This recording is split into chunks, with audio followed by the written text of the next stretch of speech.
નમસ્કાર દર્શક મિત્રો, બી ઇન્ડિયા ન્યૂઝ ચેનલમાં આપનું હાર્દિક સ્વાગત છે। આજે દેવ દિવાળી છે। દિવાળી અને દેવ દિવાળીની આપ સર્વે દર્શક મિત્રોને હું હાર્દિક શુભેચ્છા પાઠવું છું। આજે આપણે ફરીથી જનતા માગે જવાબની અંદર એક નવા વિષય સાથે આવીએ છીએ। અત્યાર સુધી આપે જે એપિસોડોમાં અમે પ્રજાલક્ષી અને પ્રજાને પડતી તકલીફો બાબતે જે અમે રજૂઆતો કરી છે તેમને આપણા તરફથી ખૂબ પ્રેમ મળી રહ્યો છે। આપણા સૂચનો પણ આવી રહ્યા છે અને અમે એ સૂચનોને પણ આવકારીએ છીએ અને વધુને વધુ પ્રજાને ઉપયોગી થાય તેવી વાત અને વિષય સાથે અમે આ જનતા માગે જવાબની અંદર આપની સમક્ષ રજૂ થઈ રહ્યા છીએ। આજે આપ સૌ જાણો છો તેમ તાજેતરમાં જે ગુજરાતમાં ખાનગી હોસ્પિટલ જે ખ્યાતિ નામ ધરાવે છે તેમાં કમાવા માટે દર્દીઓના મૃત્યુ નિપજાવેલ છે અને સરકારે રાબેતા મુજબ પગલાં ભરવાની જાહેરાત કરે છે। એ અગાઉ અમદાવાદની ખાનગી હોસ્પિટલમાં આગ લાગી હતી। તે રાજકારણીની હોસ્પિટલ હોવાથી આજ સુધી કોઈ પગલાં ભરવામાં આવેલ નથી। વચ્ચે એક વાત કહી દઉં કે આપ જુઓ કે અત્યાર સુધીમાં એટલા માટે મારા કહેવી પડે છે કે સોશિયલ મીડિયાની અંદર અવારનવાર ઘણીવાર મેં જોયું છે અને બધા પણ જાણે છે કે ડૉક્ટરોની અંદર 40% લઈને 45% લઈને જે લોકો ભરતી થાય છે, એટલે કે દલિત લોકો વિશે એવી ટીકા કરવામાં આવે છે કે આ લોકો ઓછા ટકા લઈને અંદર આવે છે। પણ વાસ્તવિકતા તમે આજે જુઓ, ગુજરાતની જેટલી મેડિકલ કોલેજો હોસ્પિટલો છે એની માફિયાગીરીમાં તમે જોવા જાઓ તો સેલ્બી, ઝાયડસ, સ્ટર્લિંગ એ બધામાં કોઈ દલિતો માલિક નથી અને જેટલા ડૉક્ટરો અત્યાર સુધીમાં પકડાયા છે ગોલમાલ કરવામાં એમાં ભાગ્યે જ કોઈ દલિત ડૉક્ટરો એવું જાણવા મળેલું નથી। એ ઉલટાનું મને સાંભળે છે કે અમદાવાદની સરકારી ડેન્ટલ કોલેજની અંદર તો બાબુભાઈ પરમાર નામના દલિત ડીન હતા। એની પાસે તો બધા મંત્રીઓ એની આવડત જોઈ અને એમની પાસે સારવાર કરાવતા હતા। એ પછીના પણ એક પરમાર ડીન આવ્યા, એમની પાસે તમામ મંત્રીઓ સારવાર કરવા જાય છે। એટલે કહેવાનો મતલબ એમ છે કે આ વસ્તુ ખરેખર તો લોકોએ સ્વીકારવી પડે કે મેડિકલ હોસ્પિટલો કોલેજો છે, મેડિકલ હોસ્પિટલો છે એમાં મોટાભાગના માફિયાઓ દલિતો નથી। આ કડવું સત્ય છે। આપણે જેમ મેં કહ્યું એમ કે અત્યારે ગુજરાતની જે ખ્યાતિ હોસ્પિટલની જે વિવાદ થઈ રહ્યો છે અને એમની ઉપર પગલાં લેવાની મોટી મોટી વાતો કરી રહી છે, પણ હું માનું છું ત્યાં સુધી આમાંનું કશું એ લોકોને કાંઈ થવાનું નથી। 6 મહિનાની અંદર પાછા બધા પૈસાના જોરે, કેમ કે આ બધા લોકો બેફામ ચૂંટણી ફંડ આપતા હોય છે। હવે તમે વિચાર કરો, ગુજરાતની અંદર લગભગ 7200 જેટલી નાની મોટી ખાનગી હોસ્પિટલો છે અને સરકારના તાબા હેઠળની નાની મોટી લગભગ 500 જેટલી હોસ્પિટલો છે। એમાં CSC ગામડાના સેન્ટરો બધું આવી ગયું। સૌથી ગંભીર બાબત એ છે કે ઘણી બધી હોસ્પિટલમાં પ્રત્યક્ષ કે પરોક્ષ રીતે જ રાજકારણીઓની ભાગીદારી છે અને સાથે સાથે IAS IPS ઓફિસરની પણ ભાગીદારી છે અને તેથી માત્ર રૂપિયા કમાવાના હેતુ જ આવી ખાનગી હોસ્પિટલનો હોય છે અને સ્વાભાવિક છે કે તમે કરોડો રૂપિયા રોક્યા હોય તો કરોડો કમાવાની તમને ઈચ્છા થાય અને આથી હવે હોસ્પિટલ અને ડૉક્ટરો જે સેવાનો પર્યાય ગણાતા હતા, આપણે એને ભગવાન ગણતા હતા, તે હવે સર્વિસમાં ધંધાદારી અભિગમમાં પરિવર્તિત થઈ ગયું છે। જેમ ધારાસભ્યો એક જમાનામાં સેવક ગણાતા હતા, એના બદલે હવે લાખો રૂપિયાના પગાર, મંત્રીઓ પગાર ભથ્થા, ભાડા ભથ્થા અને અનેક પ્રકારની જે સગવડો લે છે સરકારમાંથી, એટલે હવે ધારાસભ્યો પણ સેવક ગણાતા નથી અને સર્વિસની વ્યાખ્યામાં આવી જાય છે। જેમ સરકારી કર્મચારીને પગાર મળે છે એમ ધારાસભ્યો અને મંત્રીઓ પણ લાખો રૂપિયાનો પગાર લે છે। અને એક તમે વસ્તુ વિચારો, દુનિયાની અંદર જ્યારે કોઈ પણ દેશ વિકસિત હોય કે ગરીબ હોય, આપણો ભારત દેશ હજી વિકસિત દેશની વ્યાખ્યામાં આવે છે અને ગરીબ દેશની વ્યાખ્યામાં આવે છે। તો આવા દેશોની અંદર પીવાનું પાણી, આરોગ્ય, શિક્ષણ, ભોજન એ મૂળભૂત અધિકાર ગણાય છે અને ગણાવવો જોઈએ, કેમ કે 80 કરોડ લોકો મફત અનાજથી ઉપર જીવે છે અને સરકારે તે વિના મૂલ્યે પૂરું પાડવું જોઈએ। આ બાબત સોશિયલ સિક્યોરિટી ગણાય છે। અમેરિકાની અંદર માણસ રિટાયર્ડ થાય તો એને આ બધી સગવડો મફતમાં મળે છે, પરંતુ ભારત અને ગુજરાતમાં હવે છેલ્લા 20 વર્ષથી આખો અભિગમ બદલાઈ ગયો છે ગરીબો પ્રત્યેનો અને મધ્યમ વર્ગ પ્રત્યેનો। મોડેલ ગુજરાત જે આપણે ગણાવીએ છીએ અને આખા ભારતની અંદર શ્રેષ્ઠ ગુજરાત ગણાવવામાં આવે છે, તેવા ગુજરાતમાં છેલ્લા 20 વર્ષથી ભાજપની સરકાર હોવા છતાં સરકારી મેડિકલ કોલેજની સંખ્યા માત્ર 6 જ છે. આ બરાબર યાદ રાખજો કે અને આ કોલેજમાં ગરીબ અને મધ્યમ વર્ગ વિદ્યાર્થીઓ ભણી શકે તે માટે ખૂબ જ ઓછી ફી હોય છે સરકારી મેડિકલ કોલેજોમાં. વર્ષે 50,000 પણ નહીં થતી હોય એટલી સરકારી મેડિકલ કોલેજમાં ફી હોય છે. બીજી બાજુ આપ જુઓ સર્વે, ખાનગી મેડિકલ કોલેજમાં ડૉક્ટર બનવા માટે 1 કરોડથી લઈને 3 કરોડ 5 કરોડનો ખર્ચ મિનિમમ થતો હોય છે. અને એટલે આથી જે વિદ્યાર્થી 3 કરોડ ખર્ચીને કે 5 કરોડ ખર્ચીને ડૉક્ટર બનેલ હોય તે એન કેન પ્રકારે કરોડો કમાવા માટે નીતિ નિયમોની વિરુદ્ધ કાર્ય કરે તે સ્વાભાવિક છે. અને ભાજપની આ સરકારે ગુજરાતની અંદર ખાનગી મેડિકલ કોલેજની સંખ્યા વધે એ જ હેતુ રાખેલો છે અને સરકારી કોલેજો વધારવામાં આવતી નથી.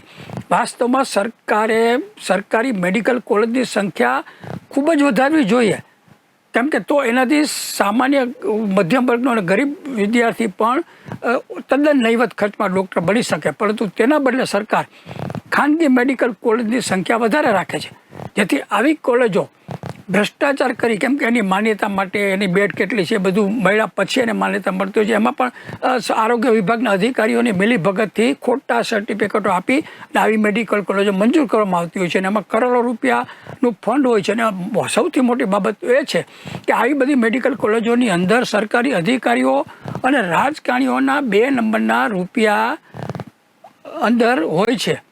એટલે જ સરકાર સરકારી હોસ્પિટલોમાં અપૂરતી સુવિધાઓ હોય તો તેને પૂરી કરવા પ્રયત્ન કરતી હોતી જ નથી. કેમ કે મેં કહ્યું એમ રાજકારણીઓ અને અધિકારીઓના પૈસા ખાનગી મેડિકલ કોલેજોમાં રાખવામાં આવ્યો હોય, જો એ સરકારી હોસ્પિટલો સારી કરવામાં આવે તો પછી ખાનગી હોસ્પિટલ ચાલે નહીં.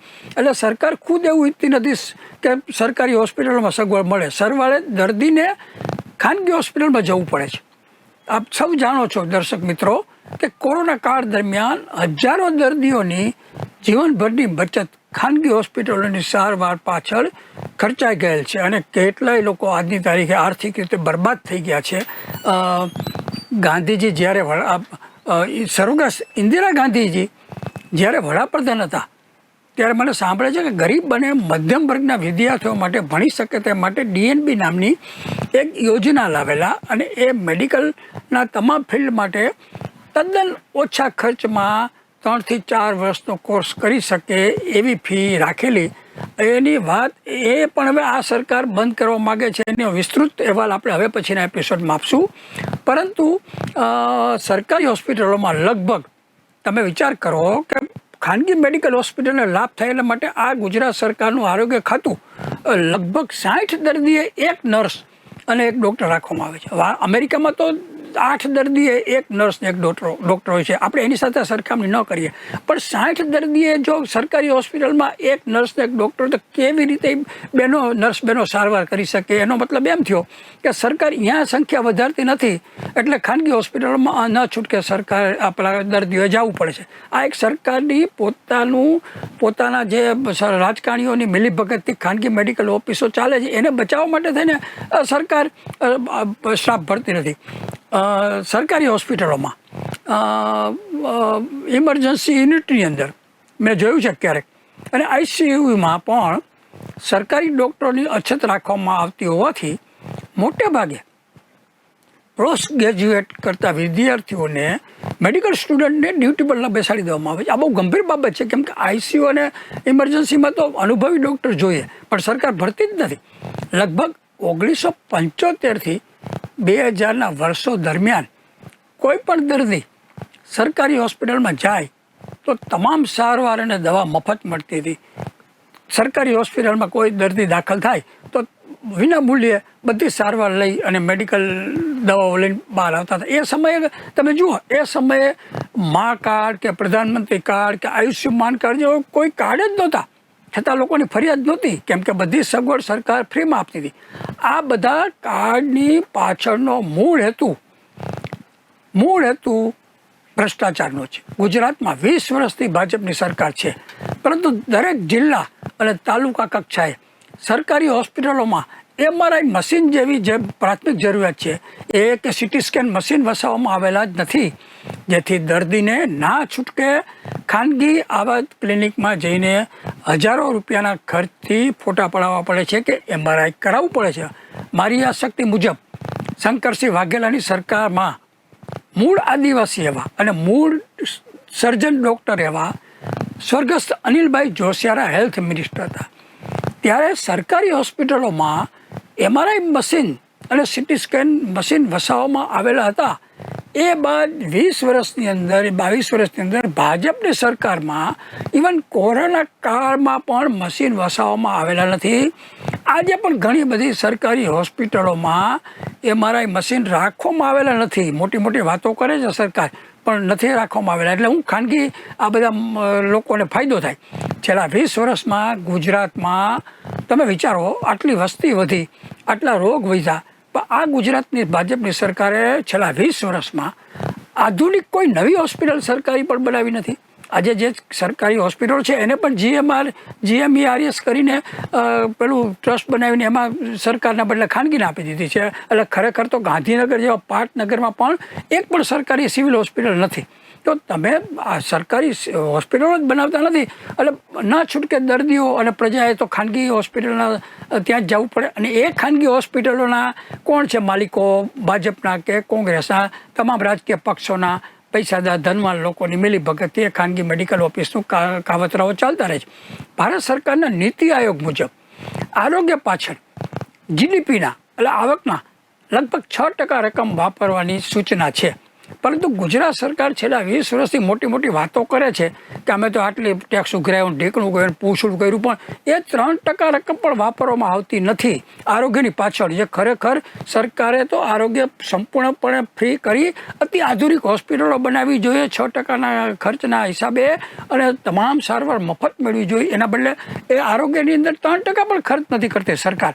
હવે જુઓ, ગુજરાતમાં આરોગ્ય વિભાગમાં છેલ્લા લાંબા વર્ષોથી મારી જાણ મુજબ લગભગ 12,000થી પણ વધુ જગ્યાઓ ખાલી છે, જેમાં નર્સ બહેનોનો સમાવેશ થાય, ડૉક્ટરોનો સમાવેશ થાય, ટેકનિશિયનોનો સમાવેશ થાય, એવી બધી જગ્યાઓનો સમાવેશ થાય છે જ્યાં સરકાર ભરતી જ નથી. કેમ કે જો બધી સગવડ સરકાર સરકારી હોસ્પિટલમાં આપે તો દર્દીઓ ખાનગી હોસ્પિટલમાં જાય જ નહીં. પણ સરકાર એવું ઈચ્છતી નથી, કેમ કે સરકાર તો ખાનગી મેડિકલ હોસ્પિટલના માફિયાઓની મદદ કરવામાં માને છે.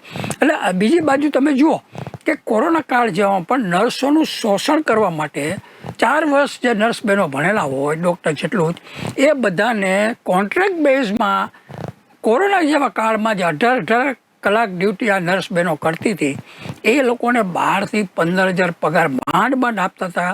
એ મને બરાબર યાદ છે. હવે જો ખરેખર એ પગાર 30,000થી શરૂ થવો જોઈએ. તમે નર્સ બહેનો 4 વર્ષ કે 3 વર્ષ ભણેલા હોય, એને તમે 12,000 પગાર આપો, એ તો શોષણ છે, એક્ઝેક્ટ ભયાનક શોષણ કહેવાય. એટલે સરકાર આરોગ્ય સેવાઓ ઇરાદાપૂર્વક ભંગાર રાખે છે. એટલા માટે મેં અગાઉ વારંવાર કહું છું કે ખાનગી મેડિકલ હોસ્પિટલના લાભ માટે, જેથી દર્દીઓ પ્રાઇવેટ હોસ્પિટલમાં જવા માટે મજબૂર બને. તમારે ના છૂટકે પછી પ્રાઇવેટમાં જવું પડે. વાસ્તવમાં મા કાર્ડ કે પ્રધાનમંત્રી કાર્ડ વગેરે પાછળ સરકાર અબજો રૂપિયાનો ખર્ચ કરે છે. એના બદલે જો આટલા જ ખર્ચની અંદર સરકારી હોસ્પિટલોની સંખ્યા વધારવી દેવામાં આવે, આખા રાજ્યમાં, તાલુકામાં પણ કરવામાં આવે, તેમાં ડૉક્ટરો, અને હું તો કહું છું ડૉક્ટરો અને નર્સ બહેનોને, આજે ડૉક્ટરોને જે તમે પગાર આપો છો 1.5 લાખ, હું તો કહું છું એમાં ગ્રામ્ય વિસ્તારમાં જે ડૉક્ટરો ફરજ બજાવવા જાય એને 25% એક્સ્ટ્રા આપો.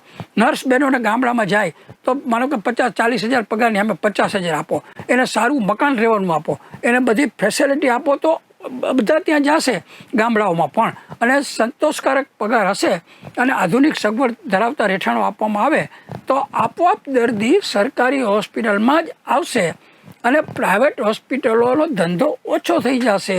અને સરકાર આ જે મા કાર્ડ ને બધામાં જે કૌભાંડો થાય છે એના બદલે આ એટલા જ ખર્ચમાં થઈ શકે એવું છે. કદાચ માનો 10-20% વધે તો લોકો માટે ખર્ચ છે, પરંતુ હા, હું એમ નથી, બ્રિજ કેન્ડી છે કે કોકિલાબેન હોસ્પિટલ છે, એ બધી 5 સ્ટાર કક્ષાની હોસ્પિટલો છે. એમાં જે ધનવાન લોકોને કરોડપતિ છે એને જવું હોય તો આપણે કોઈ વાંધો નથી, પરંતુ ગુજરાતના ગણો કે દેશના ગણો. ગુજરાતમાં જ્યારે 80 લાખ લોકોને તમે ગરીબોને અને મધ્યમ વર્ગને મફત અનાજ આપતા હો, એટલી ગરીબી હોય, દેશમાં 80 કરોડ લોકોને તમારે મફત અનાજ આપવું પડે છે, એટલી ગરીબ વસ્તી છે, તો આ 90% જેટલા મધ્યમ વર્ગ અને ગરીબ વર્ગને સરકારની સારી સેવાનો લાભ મળી શકશે જો આ સરકારી હોસ્પિટલોમાં વધારો કરશો. એક સમય હતો કે જ્યારે સામાન્ય પ્રકારના હૃદયની સારવાર માટે લોકો માટે ઇસીજી એટલે કે ઇલેક્ટ્રોકાર્ડિયોગ્રામ કરાવીને સારવાર કરાવતા. આમ છતાં હૃદય રોગથી મૃત્યુ પામનારાઓની સંખ્યા અત્યારે કરતાં ઘણી ઓછી હતી.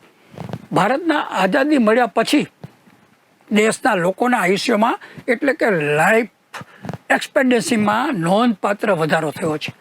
આજની આ સ્થિતિએ ભારતમાં પુરુષોની સરેરાશ આયુષ્ય 70 વર્ષની આસપાસ છે, જે અમેરિકામાં 77 ઉપર છે, લગભગ 80 વર્ષ છે અમેરિકામાં, અને જાપાનમાં તો 84 વર્ષનું સરેરાશ આયુ છે. એટલે કે ત્યાં તો 90, 95 ને 100 વર્ષના પુરુષો અને મહિલાઓ ડ્રાઇવિંગ પણ આરામથી કરી શકે છે. મહિલાઓનું આયુષ્ય પુરુષની સરખામણીએ થોડું વધારે હોય છે, આંકડા એવું કહે છે. આનું કારણ મહિલાઓમાં ઇસ્ટ્રોજન નામના હોર્મોન્સ હોય છે, જેને કારણે બહેનો વધારે લાંબુ જીવે છે. બીજા સામાજિક કારણો પણ હોય, એની આપણે ચર્ચા નહીં કરીએ. આમ છતાં સતત છેલ્લા લગભગ 7-8 વર્ષથી ગુજરાત રાજ્યમાં અને સમગ્ર ભારતમાં પણ હાઇપરટેન્શન, બ્રેઇન સ્ટ્રોક, માયોકાર્ડિયાક ઇન્ફ્રાક્શન એટલે કે હાર્ટ એટેક અને કાર્ડિયાક એરેસ્ટ એટલે કે હૃદયનું સંપૂર્ણ બંધ થઈ જવું, તેના કારણે નાની ઉંમરના લોકોનું મૃત્યુદરમાં વધારો થઈ રહ્યો છે. તેનું એક કારણ પણ છેલ્લા 2-4 વર્ષ કોરોના પછી એવું કહેવાય છે, સાચું ખોટું તો આપણે જાણતા નથી, પણ વેક્સિનની રસી લીધેલ હોવાનું પણ માન્યતાને કારણે આવા મૃત્યુ થાય છે. વચ્ચે એક વાત કરી દઉં કે આ જે અત્યારે હાર્ટ એટેક, ડાયાબિટીસ ને બધાનું જે મૂળ કારણમાં ખોરાકોની અંદર ભેળસેળ ને વગેરેને કારણે થાય છે, જેના માટે ગુજરાત સરકારનું ડ્રગ્સ વિભાગ ભયંકર જવાબદાર છે ને એના કોશિયા નામના રિટાયર્ડને 6ઠું એક્સટેન્શન આપવામાં આવ્યું છે. વિચાર કરો કે આવડા મોટા ગુજરાતના ડ્રગ્સ કમિશનર, કોઈ ગુજરાત સરકારને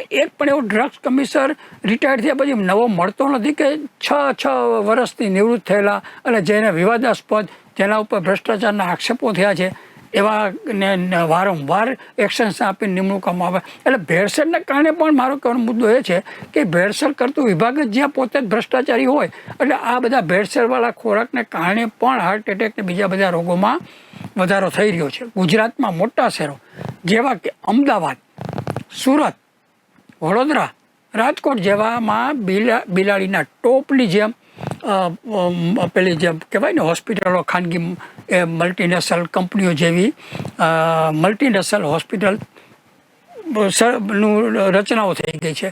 અને એની અંદર તબીબી માફિયાઓની સાથે સાંઠગઢ કરીને ભ્રષ્ટાચારી રાજકીય નેતાઓ અને અખિલ ભારતીય સેવાના અધિકારીઓની ગેરકાયદેસર રીતે કમાયેલ કરોડો રૂપિયાનું રોકાણ કરીને સૌથી પવિત્ર ગણાતા તબીબી સારવારના વ્યવસાયનું સંપૂર્ણ ધંધાકીય એટલે કે કોમર્શિયલાઇઝેશન કરી દેવામાં આવ્યું છે. જેના વિશે ચર્ચા, ચિંતન અને ચિંતા કરવાનો સમય થઈ ગયો છે. તમે જુઓ આજની તારીખે ઘણા બધા સ્ત્રી રોગોના કેટલાક ડૉક્ટરો જરૂર હોય કે ના હોય સિઝેરિયન કરીને પોતાના ગજવા ભરી લે છે.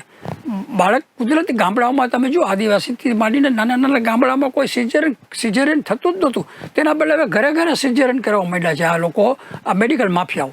તે રીતે હવે પગના ઘૂંટણના સાંધા બદલવાની સર્જરી, હૃદય માટે બાયપાસ સર્જરી તેમજ મલ્ટી ઓર્ગન અને બ્રેઇન ડેડ થઈ ગયેલા દર્દીઓનું મહિના સુધી વેન્ટિલેટર ઉપર અકુદરતી રીતે શ્વાસોશ્વાસ ચાલુ રખાવીને આવી હોસ્પિટલના મેડિકલ માફિયાઓ અને તબીબો પ્રતિ વર્ષ કરોડો રૂપિયાનો નફો કરવાનું ટાર્ગેટ સિદ્ધ કરવા અને હોસ્પિટલોની સંચાલકોની ગુડ બુકમાં રહેતા હોય છે. વિચાર કરો તમે, જે માણસ મરી ગયો હોય એને પણ વેન્ટિલેશન ઉપર રાખીને રૂપિયા પડાવે. અમાનવીય અને રાક્ષસી વૃત્તિનું આ એટલા માટે થયું છે કે સરકારની આ પરોક્ષ રીતે ટેકો હોય તો આવું થઈ જ ન શકે. આ દેશમાં દયાનંદ સરસ્વતી જેવા ગુજરાતની ભૂમિ પર પાકેલા છે, મહાત્મા ગાંધીજીની ભૂમિ છે, સરદાર પટેલ અને રવિશંકર મહારાજની આ પુણ્ય ભૂમિ એવા ગુજરાતની ધરતી ઉપર 2001 પછી શિક્ષણ અને આરોગ્ય સેવાઓને કાળા બજારિયાઓ, ભ્રષ્ટાચારીઓ, ધંધાદારી રાજકારણીઓ, શેર બજારના સટોડિયાઓ અને કેતન દેસાઈ જેવા તબીબી જગતના કલંક ગણી શકાય તેવા તત્વો માટે સ્વર્ગભૂમિ બનાવી દેવામાં આવેલ છે. આ ગુજરાતની ભૂમિને આ માફિયાઓ માટે સ્વર્ગભૂમિ બની ગઈ છે. કેતન દેસાઈનું તો આપ જાણો છો કે જેલમાં ગયેલા આખા દેશની અંદર મેડિકલ માફિયાઓનું એને બિરુદ મળેલું છે. આ મને પાછું એક હાસ્યાસ્પદ કે વિચારવા લાયક બાબત એ છે કે આ કેડી દેસાઈ હોસ્પિટલના કેતન દેસાઈના જ પુત્ર કે એને તાજેતરમાં આંધ્રાના મુખ્યમંત્રી ચંદ્રબાબુ નાયડુએ તિરુપતિ મંદિરની અંદર ટ્રસ્ટ બનાવી દીધા. એટલે તમે ચંદ્રબાબુ નાયડુની બુદ્ધિ વિશે પણ હવે શંકા ઉપજે છે કે જે મેડિકલ માફિયાઓમાં ટોચનું ગણાય કલંક નામ, એના સુપુત્રને તિરુપતિ મંદિર જેવા ટ્રસ્ટની અંદર ટ્રસ્ટી બનાવી દેવા. એની પાછળનું કંઈક ગણિત હશે કે આંધ્રાની અંદર પણ હોસ્પિટલો ખોલવાનું કે બીજું, કેમ કે આ લોકો ધંધાકીય અને પૈસા સિવાય કાંઈ દેખાય જ નહીં આ લોકોને. એટલે મને પોતાને જ્યારે સમાચાર જાણ્યા ત્યારે મને આશ્ચર્ય થયું કે ડી દેસાઈની આટલી મોટી કરોડોની હોસ્પિટલ ઊભી થઈ ગઈ. જે મેડિકલ માફિયા એ ક્યારે બને કે સરકારનો સંપૂર્ણ સપોર્ટ હોય તો જ, અને સરકારનું એની અંદર એના કોઈ ધારાસભ્યો, મંત્રીઓ કે IAS ઓફિસરો કે બીજાના રૂપિયાનું રોકાણ હોય તો જ આટલું આ કેડી હોસ્પિટલની અંદર આટલી બધી પેલી મોટી ટેકનોલોજીવાળી હોસ્પિટલ બની શકે. અને તેવા લોકો માટે આધુનિક ટેકનોલોજી અને સવલતોવાળી મલ્ટીનેશનલ સ્પેશિયાલિસ્ટ હોસ્પિટલ ચાલતી હોય તેમાં કોઈ વાંધો ન હોઈ શકે. પરંતુ મેં કહ્યું ને અગાઉ કે બીચ કેન્ડીને બધી તમે બનાવો, પણ એમાં સામાન્ય માણસને બદલે સરકારી હોસ્પિટલનો લાભ મળે એટલા માટે સરકારે સરકારી હોસ્પિટલમાં સગવડો કરવી જોઈએ.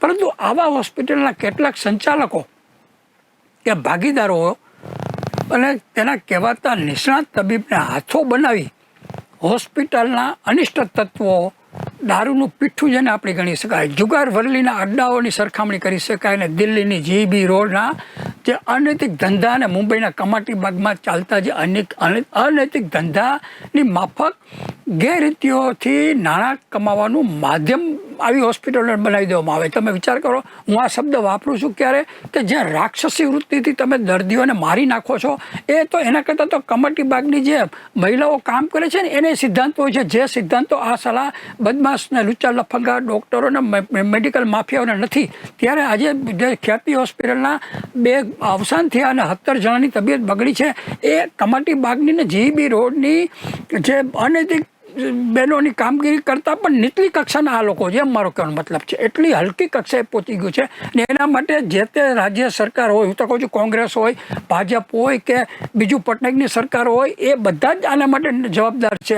આટલી હદે મેડિકલની અંદર જ્યારે તમે સામાન્ય માણસ તમને ભગવાન ડૉક્ટરને ગણતો હોય, માલિકોને તમને ભગવાન ગણતા હોય, ત્યારે તમે આટલી હલકી કક્ષાએ પહોંચી જાઓ, એ ગુજરાતને મોડલ રાજ્ય માટે તો અત્યંત શરમજનક છે. મલ્ટીનેશનલ હોસ્પિટલોને ધંધાદારી માફિયાઓના હવાલે કરી દેવાનું પાપ આમ તો લગભગ તમામ પક્ષના રાજકારણીઓ અને કેટલાક IAS IPS કે જેમને અબજો રૂપિયાની 2 નંબરની મિલકતો હોય છે, એ લોકોએ સૌથી વધુ કરેલું છે. અને આવા કાળમાં ભાજપના નેતાઓ સંડોવાયેલા હોવાની સંભાવના એટલા માટે છે કે 20 વર્ષથી ગુજરાતમાં ભાજપની સરકાર છે, દેશની અંદર ભાજપની 12 વર્ષથી સરકાર છે. તમે એક વચ્ચે વાત પણ કરી દઉં કે મેડિકલ માફિયાઓનું કેટલું બધું ચાલી રહ્યું છે.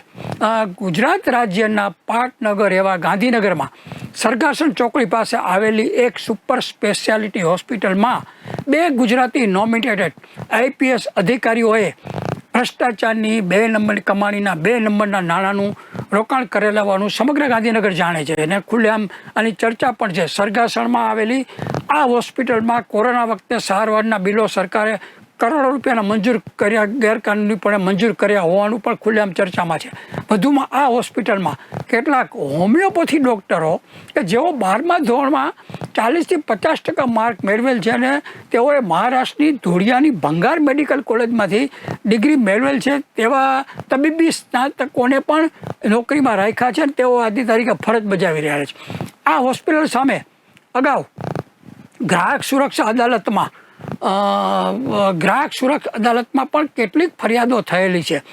વૈષ્ણોદેવી સર્કલ પાસે આવેલી મલ્ટી સ્પેશિયાલિટી હોસ્પિટલમાં તો નામચીન તબીબી માફિયા અને ભાજપના કેટલાક નેતાઓની ભાગીદારી હોવાની પણ ખુલ્લેઆમ ચર્ચા છે. અમદાવાદની સેલ્બી હોસ્પિટલના એક ઓર્થોપેડિક સર્જન સટ્ટા બજારમાં એક વખત આર્થિક રીતે ખુવાર થઈ ગયેલા હોવાનું પણ મીડિયામાં ખૂબ જ આવેલું હતું. સેલ્બી હોસ્પિટલની બોપલમાં આવેલી હોસ્પિટલની વેબસાઇટ પણ અપડેટ હોતી નથી. ત્યાં પાર્કિંગની સગવડ પણ નિયમ મુજબની જગ્યા નથી. ગાંધીનગર પાસે આવેલી એપોલો હોસ્પિટલમાં તો આઈસીસી વોર્ડમાં તો લગભગ મૃત્યુ પામેલા હોય તેવાને માત્ર રૂપિયા પડાવવાના બદ ઇરાદાથી વેન્ટિલેટર ઉપર રાખીને છેતરપિંડી કરવામાં આવી હોવાના કિસ્સાઓ પણ બહાર આવેલા છે. આ એપોલો હોસ્પિટલમાં એક પાકિસ્તાની ડૉક્ટરને નોકરી આપેલી અને તેના પર બળાત્કારનો આક્ષેપ પણ થયેલા હતા અને ત્યારે બહુ ઉહાપો થયેલો હતો. રાજકોટમાં તો ભાજપના નેતાઓની કૃપાથી તથા મલ્ટીનેશનલ હોસ્પિટલોનો રાફડો ફાટેલો છે. સ્ટર્લિંગ હોસ્પિટલના મુખ્ય ભાગીદાર મહેસાણાના એક ભાજપની તબીબ હોવાનું જગજાહેર છે. અમદાવાદની સ્ટર્લિંગ હોસ્પિટલમાં પણ ભાજપના જ એક આગેવાન મુખ્ય હિસ્સેદારી છે. અમદાવાદની સાલ હોસ્પિટલ પણ પૂર્વ મંત્રી અશોકભાઈ ભટ્ટ પણ મહત્વના સ્થાન એટલે કે ડાયરેક્ટર પદે હતા. ભાજપની સરકારે આયુષ્યમાન કાર્ડમાં વાત્સલ્ય કાર્ડ અને હોય કે વયવંદના આયુષ્યમાન કાર્ડની યોજનાનો અમલમાં મૂકીને તમામ લોકોને જાણે અદ્યતન તબીબી સારવારો મફતમાં પૂરી પાડતા હોય તેવું નાટક કરેલ છે. પરંતુ જનધન બચત ખાતા થકી નોટબંધી વખતે કરોડો રૂપિયાની હેરાફેરી થઈ તે જ રીતે મા વાત્સલ્ય કાર્ડનો દુરુપયોગ થાય છે. આયુષ્યમાન કાર્ડ અને વાત્સલ્ય કાર્ડ માટે ચોક્કસ આવકની મર્યાદા નિશ્ચિત કરવામાં આવેલ છે, પરંતુ નિષ્પક્ષ રીતે તપાસ કરવામાં આવે તો ઘણા બધા ધનવાન લોકો પણ આવા કાર્ડ ધરાવે છે. ગુજરાતની અને દેશની એક મલ્ટીનેશનલ કંપનીના સિનિયર વાઇસ પ્રેસિડન્ટ જેનો લગભગ વર્ષે 1.5 કરોડ ઉપરાંતનો પગાર લે છે, છતાં તેમની પાસે આયુષ્યમાન કાર્ડ છે. એનો મતલબ એમ થયો કે સરકારી આરોગ્ય વિભાગમાં કેટલું ખુલ્લેઆમ ધુપ્પલ ચાલે છે. ગાંધીનગરમાં G2 સર્કલ પાસે એક મલ્ટી સ્પેશિયાલિસ્ટ હોસ્પિટલના ડાયરેક્ટર તરીકે GMRSની કોલેજના અને ગાંધીનગરની સિવિલ હોસ્પિટલના સર્જરીના તબીબના ધર્મપત્ની ડાયરેક્ટર તરીકે સેવાઓ આપે છે.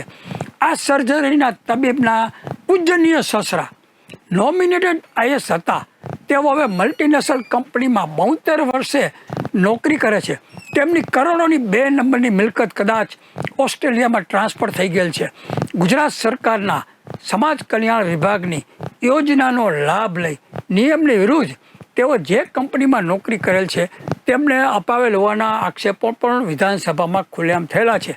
ખૂબ જ વિવાદાસ્પદ 1991ની બેચના મહિલા IAS અધિકારી જેઓ ગાંધીનગર સિવિલ હોસ્પિટલના એક જાણીતા સર્જનને પોતાના પરિવારની સારવાર માટે દક્ષિણ ભારતમાં બોલાવેલા હતા, જેના લીધે આ સરકારી હોસ્પિટલના સર્જન ગાંધીનગરમાં મલ્ટીનેશનલ હોસ્પિટલ ચલાવવાનો ધંધો કરી શકે છે. આ સર્જન સરકારી હોસ્પિટલમાં સેવા આપવાના બદલે પોતાની કુટુંબની ખાનગી હોસ્પિટલમાં જ વધારે પડતો સમય આપે છે અને છતાં આરોગ્ય સચિવ મૌન છે. આમ 2001 પછી ગુજરાતમાં સત્તા પરિવર્તન થયા બાદ તબીબી સેવાનું સંપૂર્ણ રાજકીયકરણ અને ધંધાકીયકરણ થઈ ગયેલ છે, જેનો ભોગ સામાન્ય જનતા આજ સુધી બની રહેલ છે. કેશુભાઈ પટેલની સરકારમાં સમયમાં BPL કાર્ડ ધારકો એટલે કે ગરીબો માટે સાવ મફતની સારવારની જાહેરાત કરવામાં આવેલી, તેનો ઉલ્લેખ વારંવાર સ્વર્ગસ્થ પૂર્વ હોમ સચિવ એવા SK નંદા સાહેબ જાહેરમાં કહેતા હતા. ગુજરાત સરકારના પૂર્વ આરોગ્ય મંત્રી અશોકભાઈ ભટ્ટ ગુજરાત બહાર જ્યારે પોતાની બાયપાસ સર્જરી કરાવેલ ત્યારબાદ પોતાના હૃદય રોગની સારવાર ગાંધીનગરના યુવાન ડૉક્ટર વિવેક ભાવે પાસે કરાવતા હતા. અલબત્ત તેઓ અમદાવાદની સાલ હોસ્પિટલ સાથે જોડાયેલા હતા અને ડાયરેક્ટર હતા, તે અલગ બાબત છે. ગુજરાતમાં આવેલી માત્ર 6 સરકારી તબીબી કોલેજો છે, ત્યારે સામાન્ય MBBSની પદવી ધરાવતા કોઈ પણ ડૉક્ટર હિપોક્રેટ અને ધન્વંતરીના નૈતિક મૂલ્યોની જાળવણી કરીને તબીબી જગતને દીપાવતા આવ્યા છે, કારણ કે તેઓ તદ્દન મામૂલી ફીથી અભ્યાસ કરી શક્યા છે. પરંતુ અત્યારે તબીબી માફિયાઓ ધન્વંતરી અને હિપોક્રેટના નીતિ નિયમો નહીં પણ અબ્દુલ તેલગી, હર્ષદ મહેતાના સિદ્ધાંતો મુજબ હોસ્પિટલ ચલાવી રહ્યા છે. છેલ્લે એક વાત કરી દઉં કે જ્યારે પણ કોઈ પણ ખાનગી હોસ્પિટલને સરકાર જમીનમાં કે બીજી બધી રીતે કોઈ પ્રત્યક્ષ કે પરોક્ષ રીતે રાહત આપતી હોય છે, ત્યારે સુપ્રીમ કોર્ટે વર્ષો પહેલાં એક ચોક્કસ નિર્દેશ આપેલો હતો કે જે કોઈ હોસ્પિટલને કોઈ જમીનમાં કે એમાં ઓછા ભાવે કે બીજી સગવડ આપી હોય એવી ખાનગી મોટી હોસ્પિટલોએ ગરીબ અને મધ્ય વર્ગના દર્દીઓ માટે 20% બેઠકો અનામત રાખવી જોઈએ. એ આજની તારીખે એપોલો સહિત કોઈ હોસ્પિટલે ગરીબને મધ્યમ વર્ગ માટે 20% અનામત રાખવી જોઈએ એવા સુપ્રીમ કોર્ટના નિર્દેશો હોવા છતાં આરોગ્ય ખાતાની મિલીભગતથી અને આઈએસઓ અને આઈપીએસોને મફત સારવાર આ લોકો આપતા હોવાથી એનો અમલ કરવામાં આવી રહ્યો નથી. આપ સર્વ દર્શક મિત્રોને આજે આપણે મેડિકલ બાબતની વાત કરી. ફરીથી આવતા આપણે એપિસોડની અંદર બીજા સરકારી જે મેડિકલની અંદર કૌભાંડો ચાલે છે એની વાત લઈને આપની સમક્ષ રજૂ થઈશું. નમસ્કાર દર્શક મિત્રો.